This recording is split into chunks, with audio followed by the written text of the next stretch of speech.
A quick content warning for this episode, just for very brief mentions of medical racism and medical misogyny.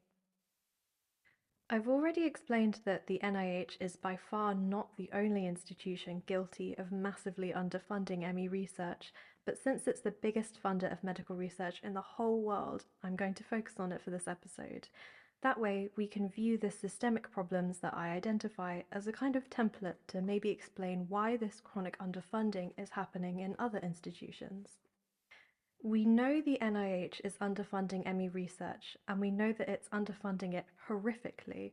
In 2019, ME research received only $15 million in research funding from the NIH, but according to the NIH's own recommendations, this number should be 14 times higher than it is. That means that in order to be commensurate with the disease burden of ME, they should have given out $210 million, not just 15. Clearly, something is going horribly wrong, and the problems seem to be endemic to the grant process. If you're a medical researcher and you want to do some research, you typically have to have a proposal ready and then approach an institution to ask for a research grant to cover the costs. Medical research is usually quite expensive, and even institutions as ginormous as the NIH only have a finite amount of money to hand out, so someone has to decide who does and who doesn't receive funding for their proposed research. So, how do you decide who gets the funding? That's a big question, and to answer it, you have to consider things like ethics and what biases, if any, you would have to be aware of. New Zealand's Health and Research Council attempts to solve this problem by using a kind of modified lottery system to approve research grants. This theoretically minimizes the impact of sexism, ageism, and racism. But most places don't do that. For most institutions, including the NIH, grants are approved or disproved through a peer review system through which a medical researcher submits their ideas and then their peers help to decide which of their proposed ideas deserve the most funding. But then, with that system, the decision-making power is put in the hands of people, and people aren't infallible. We might bend to our biases or any preconceived judgments we harbor, so unfortunately this method of approving grants is susceptible to sexism, ageism, racism, etc. In fact, a study of US National Institute of Health grants awarded from 2000 to 2006 demonstrated that the likelihood a proposal would be funded changed by applicant race or ethnicity. The probability of receiving funding for your proposal was 36.4% for white researchers, but only 19.9% for black researchers, which first of all is explicitly racist, and secondly is antithetical to the aims of an institution which claims to care about the health of every American citizen. But this doesn't tell the whole story. There's more going on here than sexism and racism alone. So what else is going on? To find out, we can do a little thought experiment. Imagine you are a medical researcher, you're one of the peers in this peer review system, and you're sitting down at a table with other researchers deciding on which ideas for research will get funded. Let's say you have two different proposals in front of you. One is for a study of a disease that is well known, often researched, and which typically produces research papers that contain at least one statistically significant finding. The other is for research into a disease that isn't often looked at and that you know very little about, and which is proposing to use experimental procedures to test a hypothesis about the disease's pathology. With the first idea, you're all but guaranteed to get at least something out of that research, but with the second idea, you're either going to get very lucky and hit gold, or you're going to end up with a whole lot of nothing. And you only have a certain amount of money, so you have to make it count.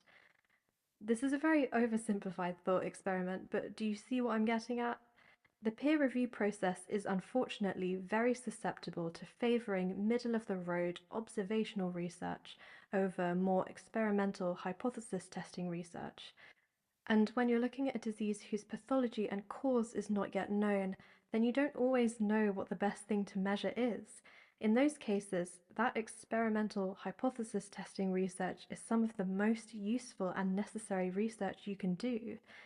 If you don't fund that kind of research, you risk condemning diseases that aren't yet understood to a spiral of neglect, in which the cause is unknown, so the research doesn't get funded, so we never learn more about the disease, so the cause remains unknown, so the research doesn't get funded. Do you see what I mean? And all the while, patients are the ones who will be suffering because of inadequate treatments and from living in the horrifying state of being hurt by a disease while having no idea what's going on in your own body. I live in that state all the time, and it's so fucking scary. So, the NIH, it seems, is deeply troubled by this problem, and it's telling. In the 2015 testimony before the Senate Appropriations Committee, Francis Collins, director of NIH, stated, "Generally, we look at the public health burden. We also look at scientific opportunity because it's not going to be successful to throw money at a problem if nobody has any idea what to do about it. We look at what our peer review process is telling us about the excellence of the science. Some might argue that there is always something to be learned about a disease, that if indeed very little is known, one could explore a variety of avenues to generate hypotheses that can then be tested. This would seem relevant, particularly for diseases that are highly burdensome." Wait, hold on a second. Sorry, that wasn't a quote from my script.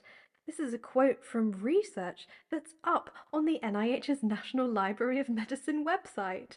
They know that they're doing this shit, and they're still doing it. Clearly, some people are capable of summing up this shit show better than I ever could, and some of those people produce research which is hosted on the NIH's Library of Medicine website. Another one of those people is Whitney Dafoe, who you might remember I mentioned way back in earlier episodes. He wrote an excellent blog post uploaded in January of this year about pretty much everything going wrong at the NIH in regards to ME research. He writes, "We all know that the NIH funds ME/CFS abysmally low compared to all other chronic illnesses, many of which affect fewer people and cause much less suffering and loss of quality of life. But NIH isn't even doing what they could with the funds they do have. The recent NIH annual meeting on ME/CFS was all just a big PR stunt to try to tell the world that they are accomplishing something when they are not. And they actively voted not to invite Ron. The best way to stall research is to not include the best researchers. Ron knows and respects all of these researchers and needs to talk to them about their findings so he can incorporate it into his own work. This is how progress is made when the organizers actually want to make progress." Most of the presentations at this year's meeting, while having good intentions, were measuring various specific things occurring in patients with little focus on how they might explain the cause of the disease or lead to any treatment. This approach doesn't translate to a tangible benefit for ME/CFS patients. It can help in incremental ways and lead to other things, but it would take decades to find a cure this way. NIH likes this kind of research because it leads to published papers, which looks like progress because they can count them with their little fingers and pencils. But to find actual treatments and a cure, researchers need to focus on the overall mechanisms of the disease and how they could figure out how to intervene to make patients better. Knowing some little piece of data about some tiny part of our bodies detached from any kind of big picture hypothesis or theory or result doesn't get us further towards a cure. How does their research contribute to progress for patients? How do their results contribute to our overall understanding of ME/CFS?